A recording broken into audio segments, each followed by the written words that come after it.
So first and foremost, I want to welcome you to the podcast. This is truly an honor. I'm very interested in hearing about, the amazing work that you've been doing. Thank you. Yeah, it's definitely an honor. Okay, so for the viewers who may not recognize you, could you let them know who you are, where you from, and definitely what do you do? My name is Eve Blouin. I'm a writer and documentarian, and I edited my mother's book, which is called My Country Africa, and her name is Andrée Blouin. This book was out of print for decades, and I have managed to get it out of oblivion and have it published with Verso in England.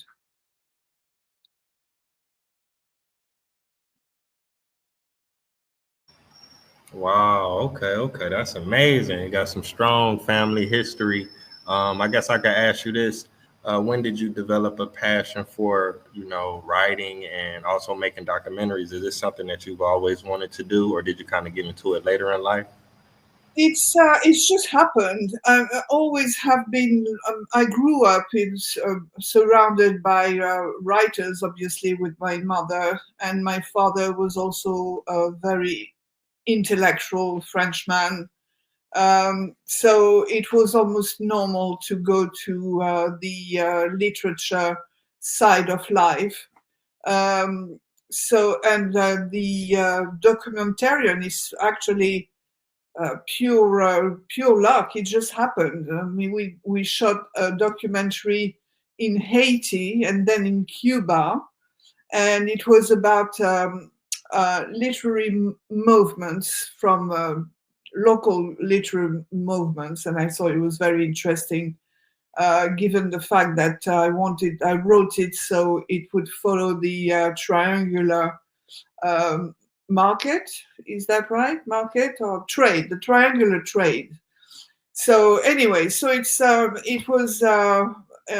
was very interesting to do so, and also it was awarded, which was quite extraordinary given the fact that we did this. For example, the documentary in Haiti, we did it with my co-director at the time, called Reynald Lecomte, um, just after the earthquake. So it was very, very intense and emotional.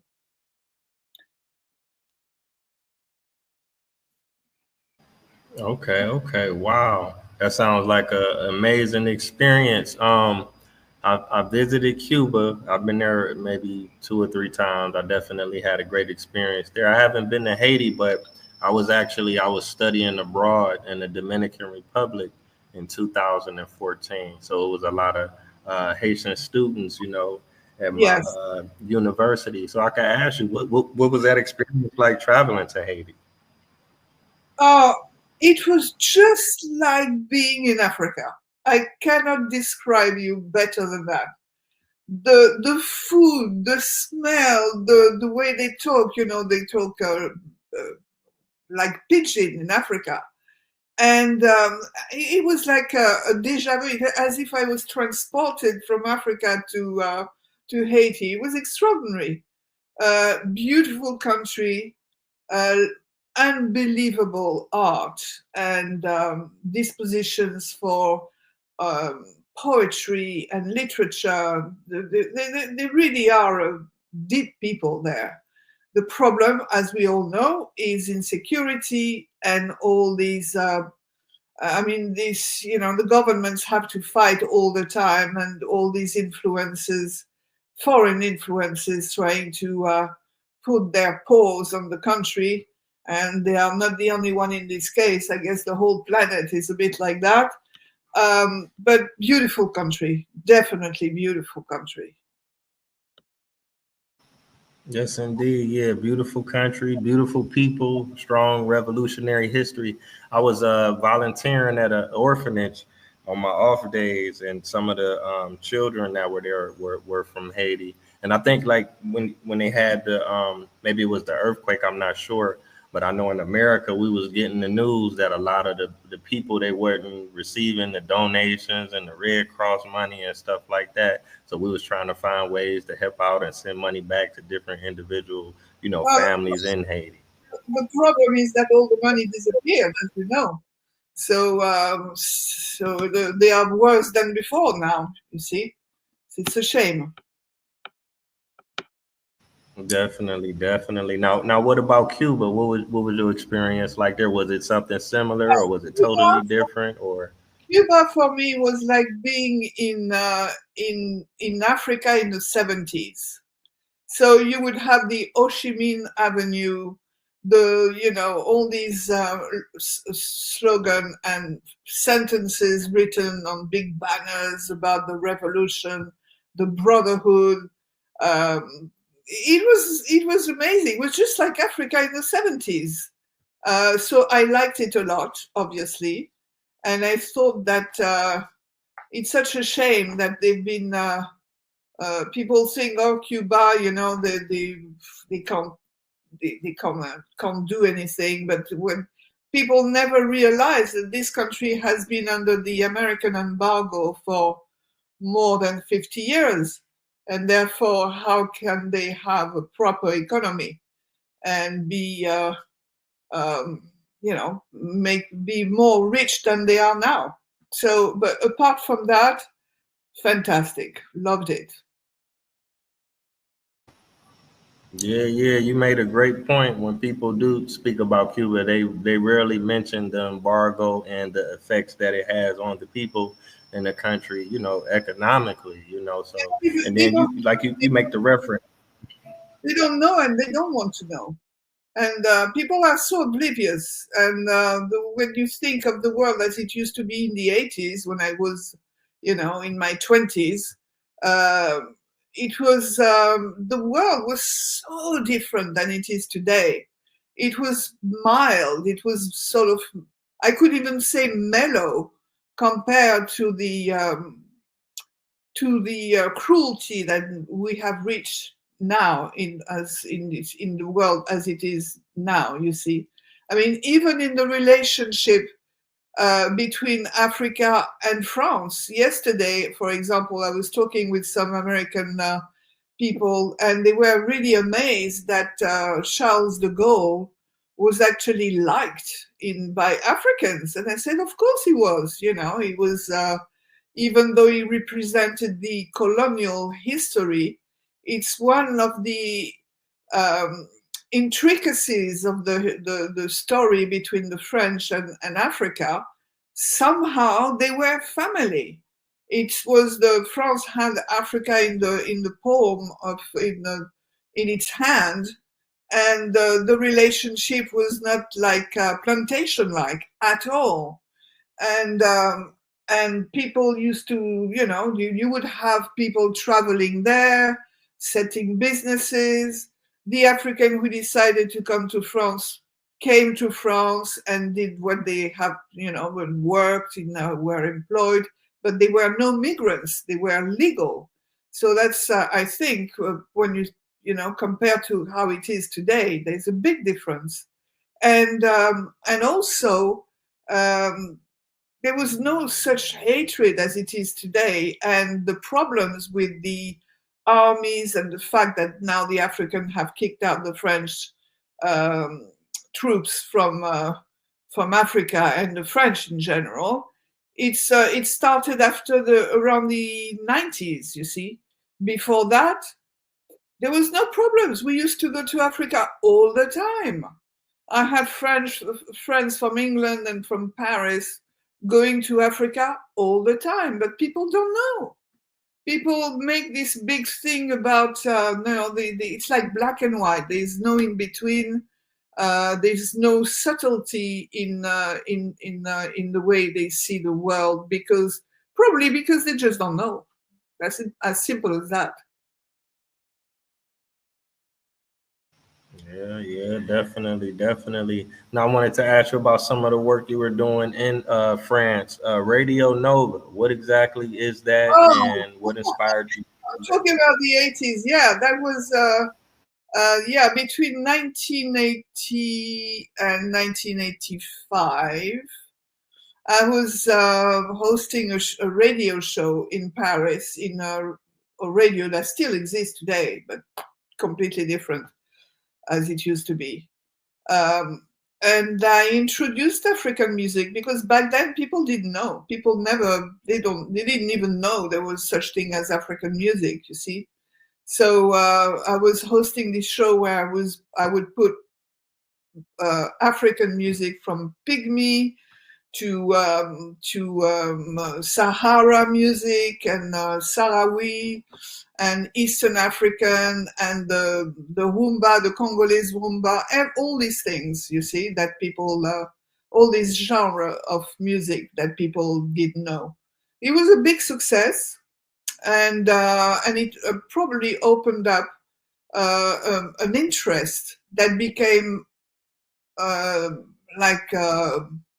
Um, a tendance in France at the time. You see. Okay, okay. That sounds really cool. Now, did you receive any pushback trying to do that, or were most people kind of on board and welcoming of that type of music? Oh, totally welcoming. Paris was the platform for African music in those days. Before the um, before the businessman came over, signed up the people, the big companies and all that. You know, it's always like that. That it happens. It's like bluegrass, and then it's money. But back then, you would have bands and musicians from all the places from Africa. They would come to Paris. There were little studios here and there who would record the music, and local record companies would release the albums. Um, and it was just done that way. You know, it was very. I loved it that way because it was the big business was not involved. Okay, that was it.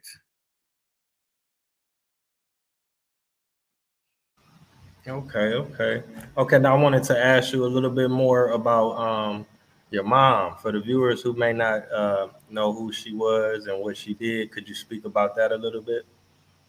So my mother wrote this book in just after the assassination of Patrice Lumumba. We were a refugee in Switzerland at the time, and she started drafting the her manuscript when we were there. And she had to put, you know, for her it was a way of extinguishing the fire of rage that she was feeling when Patrice Lumumba when Lumumba was killed. So so she started drafting um, this manuscript over there, and 10 years after, 8 years after, when we were then in Algiers, as most of the activists, African activists, and from the planet maybe, but mostly African, were all refugees in Algiers. Uh, Back then, Algiers was the mecca of all the political party. Um, so she started writing this book. Then the book was it was published in America by publishing company called Prager, um, and then they stopped publishing it, and then the book was going to be destroyed, literally. So I managed to got the copyrights, got the. I mean, it's a long story. So basically, this is what happened with this book. Now it's out. It took me almost 15 years to get it back.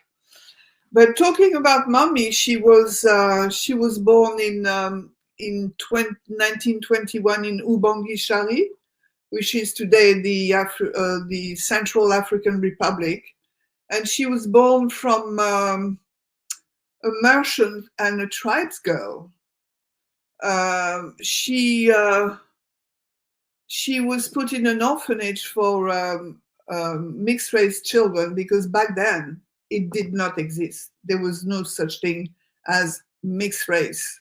I know that today you see movies where you always see somebody black in a white neighborhood or in a white scene, because the world wouldn't understand the way it is today how different and the races were back then. You wouldn't have the mixed race people were very rare. They were like oddities almost, you see, particularly in the center of Africa, in central in Ubangi, which is the heart of Africa, which is what Joseph Conrad describes as the heart of darkness. You see, that was there. This is where it was. She was born. You see, so she was put in this orphanage, and she stayed there until she was 17. Then she escaped because it was. She had a terrible youth upbringing there. She was famished. She was beaten, and she had to escape because they wanted her to, forced marriage and all that. So then she had a child with a Belgian man out of wedlock, and then she met a crude and racist French soldier with whom she had a son, and the son died of he died at the age of 2 because he was refused medication because he was a quarter black, and he had malaria, you see, so he just died. And I think that for her, I think that was for her the catalyst of her political consciousness and the will of doing something about the nefarious system of colony. Because, I mean, even though we were in Ubangi, in the heart of darkness, and where petty and cruel local administrators were carried the law the way they wanted, you see. So it was almost lawless, you see. So then she met my father, and that starting that point, things changed completely, because it was a marriage of love to begin with, and my dad was a very intellectual man, humanistic, and he would teach her. I think her political inclination and direction came from him, because he would give her all these books to read and trained her in the world of politics. He taught her all the ideas, and because she had no clue before that. She was a seamstress, you see. And after that, she started her political life when she started working for the RDA, which is the African Democratic Rassemblement, and it was Eve Blouin who from Ivory Coast who created it, and this movement was the prime movement for the independences in Africa. So Sékou Touré, who was not yet president of Guinea, was representing the RDA in Africa, in Guinea, where I was born, by the way, so was my brother. And she joined it. So she became an activist for it. And then she started rallying, and she had a car, so she would go with other activists. They would take like a plank of wood, 2 chairs. She would go and stand on it and started talking to the crowds, to the corner of the street. But she had such a talent in talking to people, in rallying the crowd, that they decided that she had this talent had to be exploited. So then one day she meets, totally by luck, she meets those Congolese activists in a restaurant in Conakry, Guinea. Okay, and those guys were in fact the collaborators of Lumumba, and from the RDA, and which is the Rassemblement Démocratique Africain, and Gizenga. Gizenga was also the man leading it. So they asked her, since she was quite extraordinary because she could talk several dialects and African languages. She could talk Swahili, Kikongo, Lingala, Sango. So they said, look, you have to come and help, particularly with women.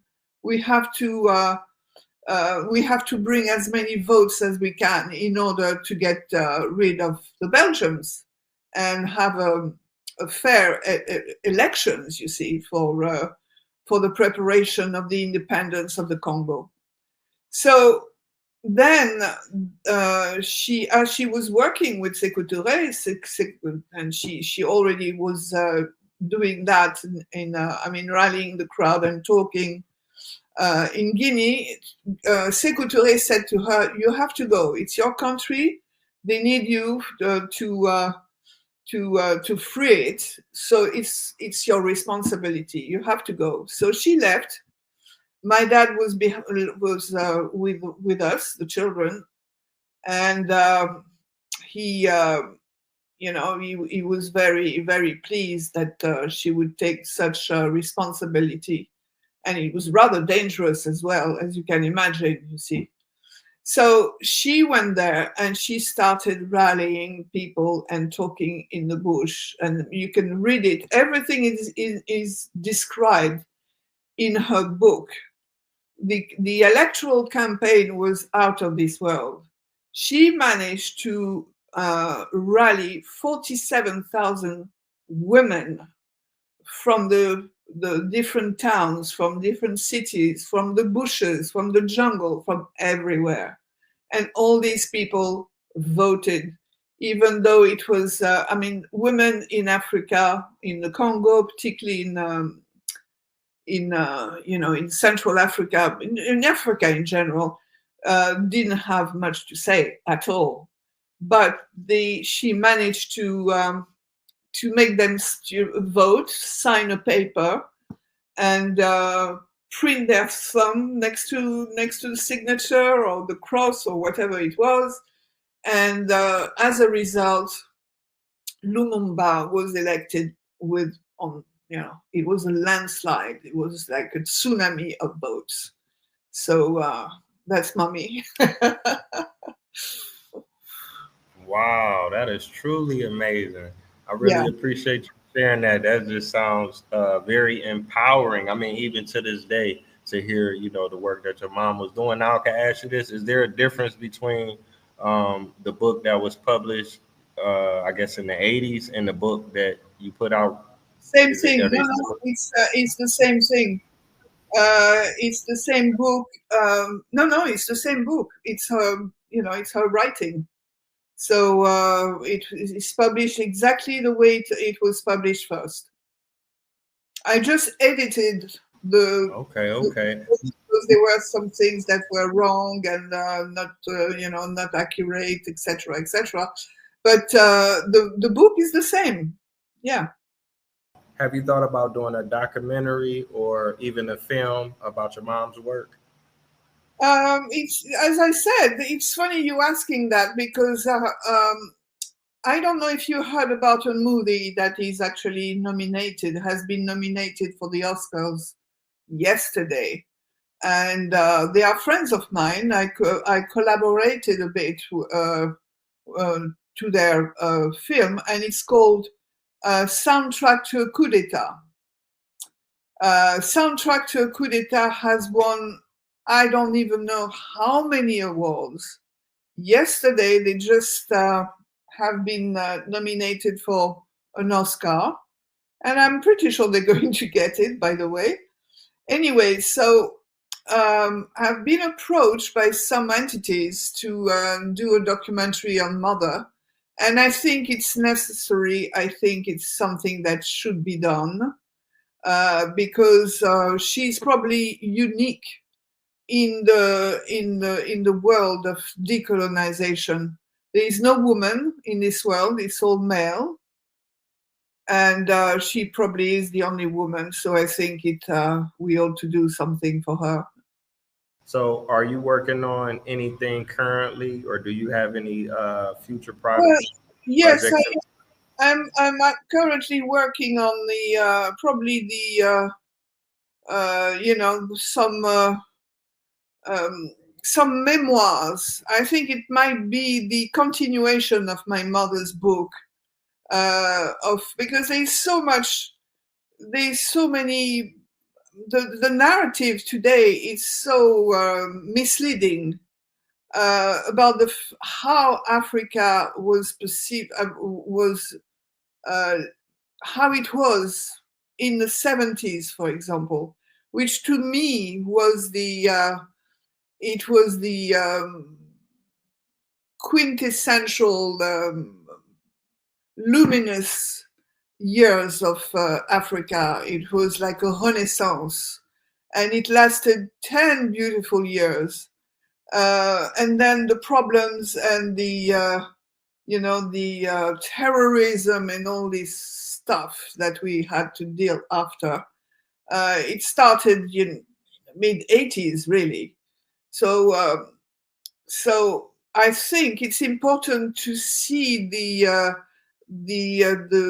energy that was, and to know about the energy that was going on back then in Africa, to understand, in order to understand where we are at now, and how the soft power that France had and the relationship it had back then has been changed to another soft power, and basically it's all about control and of course getting the substance of Africa, which is underground. And so all this war, all this destabilization, all this unrest that we see now is something that was not existing in those days. It did not exist. It was quiet. It was really mellow. And it breaks my heart. It really does. When I see what's happening now and the way it used to be, and I understand when my mother, she didn't want to live anymore because she knew that it was going to be that way. So she had cancer. She was 65 years old. She was still a young woman. She was looking at the world as she died in 1986, and she was looking at the world as it was unraveling in front of her eyes. And she knew that Africa was betrayed first by its own leaders, and then had no chance in the hands of the big powers. And she was such a romantic. She believed so much in the big dream of the Pan-African dream, and that Kwame Nkrumah and Boganda and all these guys believed in. And for her to see it dissolving and disintegrate in front of her, she couldn't stand it. So she stopped taking her medication and she died. And I was watching, I was there, and I couldn't do anything. So it was, I think it is necessary to make this, to give a voice to the way things were and how they are now, in order for people to, to stop this hatred. Literally, it's too much hate, too much. Yeah, definitely. I agree. It's heartbreaking to see. So I just want to thank you again so much for taking out the time to stop by, and I really want to let you know I appreciate the work that your mom and your dad and you have done and continue to do. Thank you so much for having me. Yes, it's been an honor.